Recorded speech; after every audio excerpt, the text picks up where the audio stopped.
Welcome back. This is an important question that everybody wants to know the answer to this question. I want to know, and I'm glad Father's here.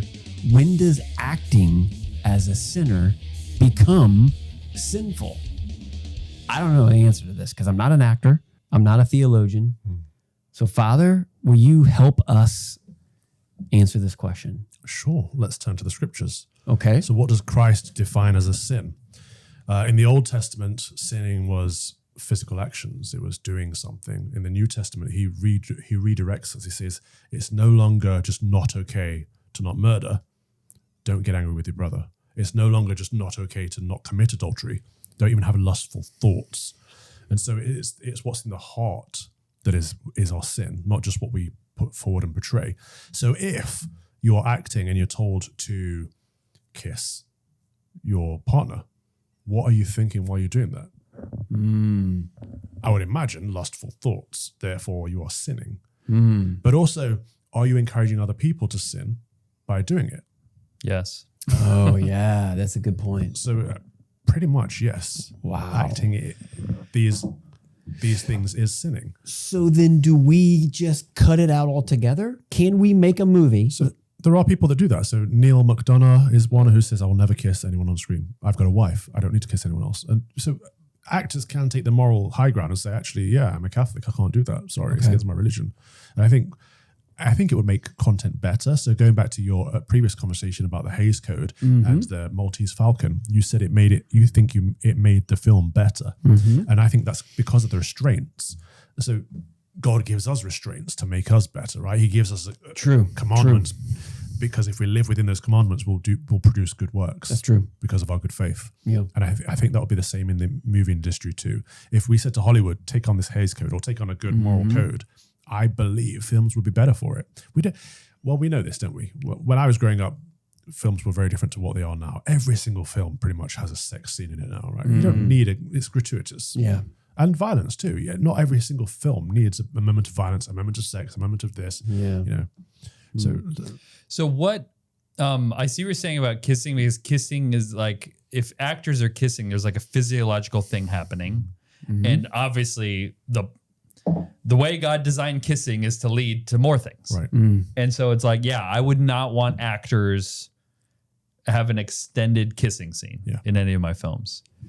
Anger, though, it's interesting to bring up anger because that is a great scripture quote to bring up, because it's not just about killing, it's about the anger you have towards your brother. But like, I mean, almost every film has an angry character being angry. And if you're going to be a sincere actor, you need to feel anger. Yeah. And also, what do you do with that? So we know that there are two forms of scandal, right? So there's passive scandal and active scandal. So active scandal is something that we are partaking in, and passive scandal is when we are scandalized by something, right?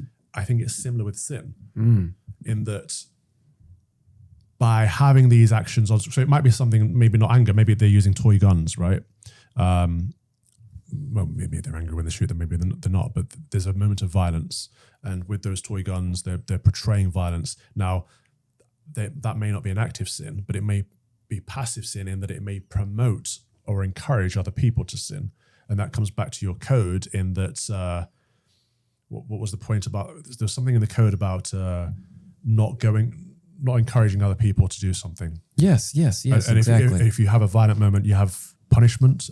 Every violent act is reprimanded. You don't have sympathy for crimes. Right, that's it. And every crime is punished. So if you're portraying a bad act as a good act, then you're encouraging people to sin. Right. Well, that can't be absolute because, I mean, you take a film like The Passion of the Christ, and there was, like, if you're playing a high priest and you have to be angry and you have to strike Jim Caviezel. You're not portraying that bad act as a good act. In the context of the film, okay, so now we're talking about Caiaphas context. is a bad guy. Yes. So then we look at context, not about the, because earlier it sounded like you were saying it is not moral to feel anger towards your brother. Right. Yes, that's true. But if you're acting like Caiaphas, he has to feel anger towards Jim Caviezel playing Christ. So How in do you do that that? sense, that has to be okay. Why? But it depends if you are feeling anger or not. So can you act anger without feeling anger? I don't know if you can.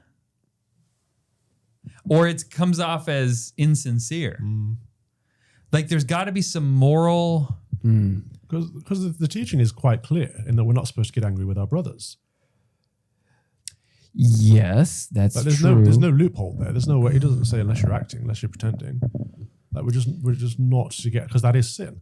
Okay, but what if your act is to lie in the film, and it is a lie, but everyone knows it's a lie? That makes sense? It's like when people watch a film, everyone signs up for the magic trick. Yes. And the magic trick is tricking you. Yeah. It's lying to you, Yeah. but you ask for that.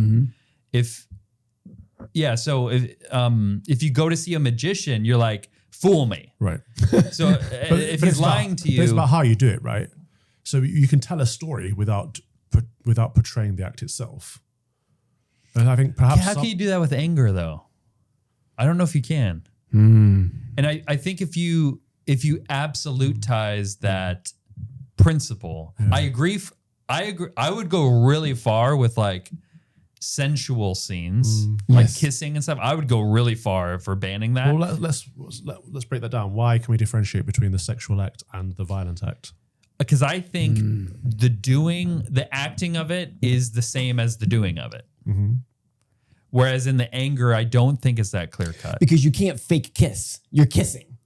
Yes. Right, exactly. So the question is, can you fake anger? I think you can. I think you can say...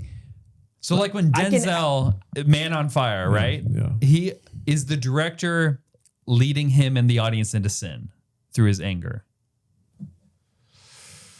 I don't know if it's a clear-cut answer. I can act like I'm angry at you, but it doesn't mean I'm angry at you. You know what I mean? Yeah. You can simulate anger. Right. I guess the other thing too is that what about the question of but the moral good of, for example, the Passion of the Christ? But you can't commit an evil act for I see your point. an end goal of moral good. I see your point, but I also see, Cameron, your point in that whole... Because I really think the guy who played Caiaphas wasn't just simulating anger. I think he had to like imagine where Caiaphas was coming from, kind of get in his shoes. Now, we're operating from, we're operating from the presumption that film is good, an objective good. Like maybe it's not always an objective good. Maybe it's never a good thing to have actors acting angry. But we've said we live in a world where that would be impossible to very difficult to regulate. I guess that's a whole nother question is we don't need film. We don't need theater. Right. We don't need people acting. So we're trying to find a way around something that maybe there isn't a way around. We don't need it. It's not a necessity. You're right. That's a good point. Yeah. Well, just because it's an art form doesn't mean we have to have it. I mean, there's very few things we need like that are essential. There's only one thing necessary. Yeah, but you can keep entertainment. Like you don't have to have violence in your entertainment. And if there is a violent moment, you could narrate it. For example, I need to hear entertainment or films that don't have any sin in a simulation sense, that any acting of sin. Well, because we're talking about two different things, aren't we? Like when we're portraying something. Whether that leads people to sin or not is different. So Caiaphas isn't leading people to sin because he's portrayed as the bad guy for doing what he does. But then we're also talking about what the actor himself is doing and that individual's level of sin. So they're two different conversations. Right. Okay. I just, as a director... You're directing people to sin. I'm really interested in this, and I want to get a lot of opinions on it from people such as you, priests and moral teachers, because I definitely see that it can go too far. Like Daniel Day-Lewis, who's like living as a character, or Heath Ledger, who's like living as the Joker. It's like, okay, like these method actors. You are kind of living that. Yeah. And there's method acting, which causes you to kind of act the sin out kind of continually, even when we call cut. But I think there seems to be, because people are welcoming the magic trick, the actors are not saying, I hate Jim Caviezel, for example. They're saying, I am Caiaphas and I can understand his hate, and he's hating almost like a straw man. Yeah. Like maybe we can conceive of it as in the same way that a straw man attacks a logical proxy, that an angry man, an angry actor is angry at a straw man. He's not angry at his brother. He's angry at a phantom of his brother. Right. Would that be a way around it? But it's the anger. Yeah, I suppose it would be, because you're not supposed to be angry at your brother. So if you're not angry at your brother, If you can call cut and then share a smoke or a coffee with Jim Caviezel, you're not actually angry at your brother. So you're not sinning. But if you're method acting, it seems to me like, So there is a wait line. a second. Yeah. Yeah, there's got to be I think you're instinctively right on the differentiation between violence and the sexual acts on scene. But I don't know why. Yeah, I feel you're right on that, but I don't know why. me neither. Why? But Father, why isn't this question ever popping up? Why don't we ask this question? Because we're living in an immoral society where everything goes and people don't see these things as immoral, never mind sinful. But part of it is we know that lots of actors who kiss on screen end up having affairs with each other. That's ridiculous. but It makes me so furious that directors and writers and actors participate in this. Which is clearly sinful. Yes. Clearly. Yeah. But we don't know many actors that fake violence against each other that actually beat each other up. Exactly. So there is some kind of differentiation. There's got to be a difference there. That's an interesting point. I go back to what your point though, which is we don't have to be doing this. No. We're choosing to do this. Yes, but God wants it because we know God wants story, Yes. because that's what Okay.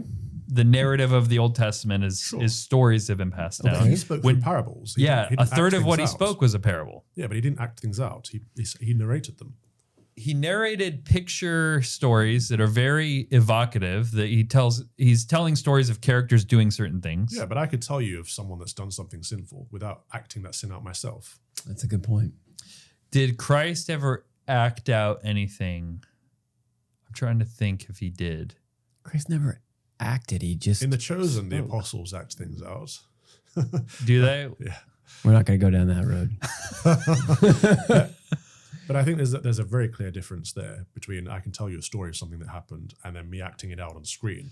So do you? Yes. Are you Yes. implying that Christ would be against the medium of film I'm implying that I don't think the medium of film is entirely wholesome. in and of itself? For the most part, yes. Really? Yeah. Very few films manage to tick the boxes of the Hays Code. Okay, but let's say a film does. Like if Christ were to live like incarnate, A film can be good. and he was making a film, I think he would make a film like A Man for All Seasons or something like Sure. that, right? And But I think generally speaking, the industry is full of filth and does more harm than good. yeah, left to its own devices, left to fallen humanity, man just wants to entertain his sinful faculties. Yeah, I agree Without with any that. moral compass whatsoever. Part of the thing when you were reading that code reminded me. So I did a speaking engagement with Graham Linehan, right? So he created the Father Ted series. Have you seen Father Ted? Oh, I've heard of it. Right. So it's very big in Europe. It's about a buffoon of a priest who has a cranky priest living with him, and they get up to all kinds of hijinks.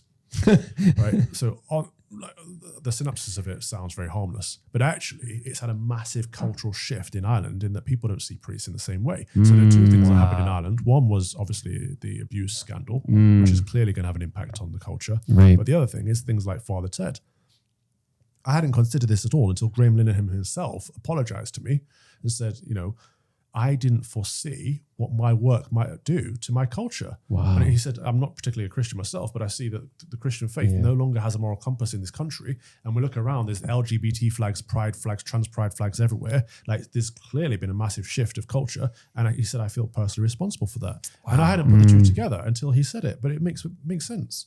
And it's interesting because when he was reading the Hays Code earlier and talked about portraying not having clergy as like a comedic character, I thought of that series. Yeah, Father Ted. And you're saying it had a negative effect on how course people it did, viewed yeah. priests. Well, we can see that with everything, like all these series that make parents out to be buffoons. Yes. The children always know better than their parents. Yes. Right. And authority is tipped upside down, especially fathers. Fathers are buffoons and Yes. stupid. The Simpsons kind of thing. So, they had the same impact with priests. When do you ever see a priest being the good guy?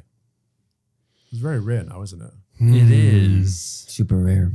I don't know. I can't think of it. Right, because the enemy doesn't want people respecting priests. The Right. enemy doesn't want people going to priests for exorcisms or Right. for any spiritual support. Trying to think in the film Exorcist. Well, I know one of the priests was struggling with his faith, but what about the older one? He was I can't remember. secure in his. He was a faith pretty with OG, yeah. There were a couple of recent Exorcist films. There's the Pope's Exorcist, and there's another one that came out recently as well. that. And I guess in the movie Silence, not speaking about the film as a whole, but Adam Driver's character as a priest is a wholesome, noble priest, like really good, top notch. There's like good characters in that film that,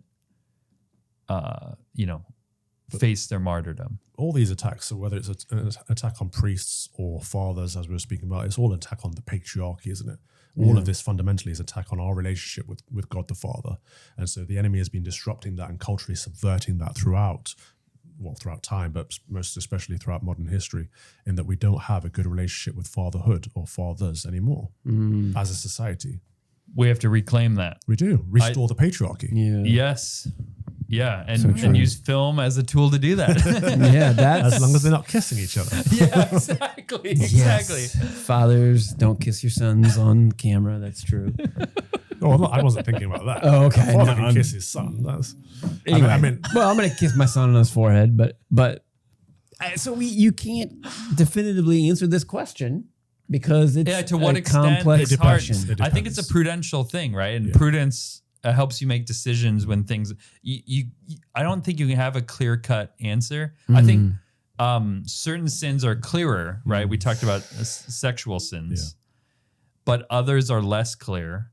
And as a filmmaker, like I'm definitely going to approach this question carefully. But I've determined, that 3-second rule is actually a pretty good rule for that. Yeah, I mean, we know that the sense. sins of the flesh, Father, are more dangerous. The sins of the flesh. So you've got that whole sexuality. I mean, Cameron, I see exactly where you're coming from. I see your point as far as that versus, hey, I'm just faking anger. Like you can't fake kissing somebody. If your lips are on somebody else's lips, you're kissing somebody. It's actually happening. So we'll have to keep talking about this. It's a great question. Father, thank you for all your insight on that. If you liked that clip, which I'm sure you did, then check out our other clips. And don't forget to go into the comments section and hype this bad boy. Don't make me get fat cardinal. Hype it now.